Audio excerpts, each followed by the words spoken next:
একাদশ শ্ৰেণীৰ গণিতৰ প্ৰশ্ন কাকত ফাদিল ৰাজ্যজুৰি প্ৰতিক্ৰিয়াৰ লগতে হোজাইতো সৃষ্টি হৈছে তীব্ৰ প্ৰতিক্ৰিয়া আনাম বিদ্যালয়ৰ লগতে নগাঁও জিলাৰ হোজাইৰ বৰহাউৰ সাছ ইণ্টাৰনেশ্যনেল মডেল স্কুলৰ পৰাও গণিতৰ প্ৰশ্ন কাকত ফাদিল হোৱাৰ অভিযোগ বিদ্যালয়খনৰ চেয়াৰমেন ডক্টৰ হবিবুৰ ৰহমান আৰু অধ্যক্ষৰ দায়িত্ব জ্ঞানহীনতাৰ কাণ্ডৰ বাবে এই ঘটনা সংঘটিত হৈছে একাদশ শ্ৰেণীৰ ফাইনেল পৰীক্ষাক লৈ ল'ৰা ধেমালি কৰা ঘটনাই সচেতন মহলে তীব্ৰ গৰিহণা দিছে এই ঘটনাৰ পিছতে অসম ৰাজ্যিক বিদ্যালয় শিক্ষা সংসদে এক নিৰ্দেশযোগে তদন্ত কৰাৰ লগতে গোচৰ ৰুজু কৰিবলৈ নিৰ্দেশ দিছে আচলতে এইসমূহ বিদ্যালয় শিক্ষাৰ নামত ৰমৰমীয়া ব্যৱসায় চলোৱাৰ অভিযোগ উঠিছে ইপিনে বিদ্যালয়খনৰ চেয়াৰমেন হবিবুৰ ৰহমানে কয় যে সাছ স্কুলৰ নীলবাগান আৰু বৰহাউৰ দুটাকৈ কেম্পাছ আছে দুয়োখনৰ প্ৰশ্ন কাকত একেলগে আনি দুয়োখন বিদ্যালয়ৰ পৰীক্ষা অনুষ্ঠিত হয় পৰীক্ষাৰ সময়সূচীৰ পূৰ্বে প্ৰশ্ন কাকতৰ পেকেট খোলাৰ অভিযোগ উঠিছে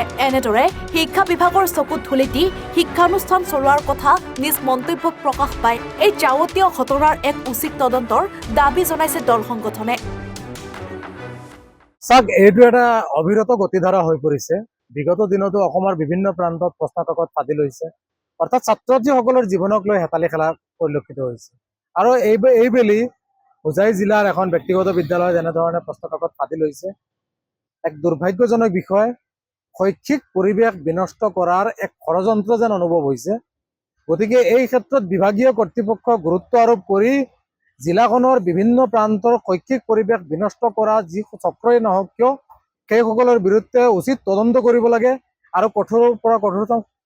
শাস্তিৰ ব্যৱস্থা কৰিব লাগে আৰু বিভাগীয় নিয়মানুযায়ী একাংশ ব্যক্তিগত বিদ্যালয়সমূহ চলি আছে নে নাই সেইসমূহো তদন্ত হ'ব লাগে আৰু উঠি অহা প্ৰজন্মৰ মাজত যাতে শিক্ষাৰ দিশত যাতে বক্ৰপথেৰে যাতে ছাত্ৰ ছাত্ৰীসকল পৰীক্ষা দি পাছ কৰিবলৈ ইচ্ছা নকৰে বা এনেধৰণৰ পৰিৱেশ যাতে গঢ় লৈ নুঠে তাৰ প্ৰতি লক্ষ্য ৰাখি বিভাগীয় কৰ্তৃপক্ষই কঠোৰ পদক্ষেপ ল'বলৈ আমি আমচুৰ ফালৰ পৰা আহ্বান জনাইছোঁ পৰীক্ষা লৈ পেলাই গণিত বিষয়ৰ পৰীক্ষাটো এক্সাম আছিল আপোনাৰ 21 মাৰ্চত আৰু 20 তাৰিখ আমাৰ নটিফিকেশ্যন আহিছিল যে 21 মাৰ্চৰ এক্সামটো আপোনাৰ প্ৰস্পন কৰা হৈছে কুৱেশ্যন পেপাৰখিনি ৰিটাৰ্ণ কৰিব লাগে আৰু আপোনালোকে জানে যে আমাৰ দুটা কেম্পাছ আছে সাছ ইণ্টাৰনেশ্যনেল মডেল স্কুল বৰহাউৰ আৰু সাছ মিছন 50 নীলবাগানত আৰু এইবাৰ ফাৰ্ষ্ট টাইম আমি চেণ্টাৰ পাইছিলোঁ ফাৰ্ষ্ট ইয়াৰৰ সেই হিচাপে আমি কি কৰিলোঁ আমাৰ কনভিনিয়েণ্টৰ কাৰণে এই ফাৰ্ষ্টত পেকেট যিটো থাকে কুৱেশ্যন পেপাৰৰ বান্ডিল কুৱেশ্যন পেপাৰৰ বান্ডিলত ওপৰত এটা ফিটা থাকে যিটো আউটাৰ চিল সেইটো আমি কাটিছোঁ কিন্তু তলত 3টা পেকেট কুৱেশ্যন পেপাৰৰ আছিল কুৱেশ্যন পেপাৰখিনি 3টা পেকেটত কি কৰিছে আমাৰ যিহেতু তাতে হয় আমি তাতে শিফ্ট কৰিলোঁ কুৱেশ্যন 2টা বান্ডিল আৰু এটা বান্ডিল ইয়াতে কুৱেশ্যন বাকী এইখিনি চিল কণ্ডিশ্যনতে আছিল যেতিয়া ৰিটাৰ্ণ কৰা হ'ল নগাঁৱত মাতিলে তেতিয়া আমি ৰিটাৰ্ণ কৰিলোঁ এইটো 3টা কুৱেশ্যন পেপাৰৰ চিল পেকেটখিনি জমা দিলোঁ জমা দিয়াৰ পিছত তাৰ অফিচাৰ এজনে ক'লে এইটো হেৰি কৰিলে আপোনালোকে আউটাৰ চিলটো কিয় কাটিলে এটা আণ্ডাৰটেকিং লিখিব লাগে সেইটো হিচাপত আমি আণ্ডাৰটেকিং লিখিলোঁ আৰু সেই সময়তে ছাৰজনে ক'লে এইটো হেৰি কৰিব নালাগে কিয়নো ভিতৰৰখিনি এনেকুৱা খুলিব পাৰোঁ তেতিয়া অফিচাৰ এজনেও চাই এইটো টেপবিলাক এনেকুৱা খুলিলে তেওঁ তাতে খুলি তাৰপিছত সেইখিনি তাতে ৰাখিলে আৰু আমি আহিলোঁ তাৰপিছত আজি হেৰিটো পালোঁ তো সেইটোৱে মেইন শিক্ষা বিভাগৰ ফালৰ পৰা আপোনালোকৰ বিৰুদ্ধে গোচৰ ৰুজু কৰিবলৈ বা বিভাগীয়ভাৱে ব্যৱস্থা গ্ৰহণ কৰিবৰ কাৰণে ইতিমধ্যে নিৰ্দেশ দিছে কি ক'ব আপুনি মই ৱেলকাম জনাম কিয়নো যিজনে য'ৰ পৰা লিক হৈছে সেইটো ওলাব লাগে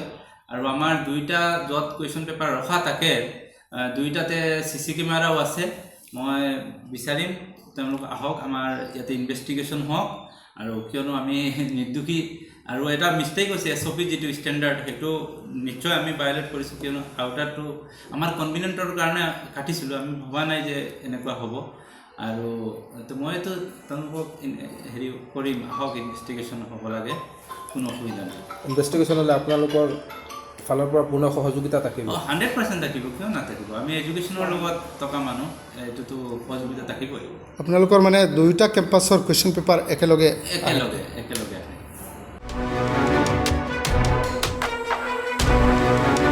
দবকাৰ পৰা জুহেল আমিনৰ ৰিপৰ্ট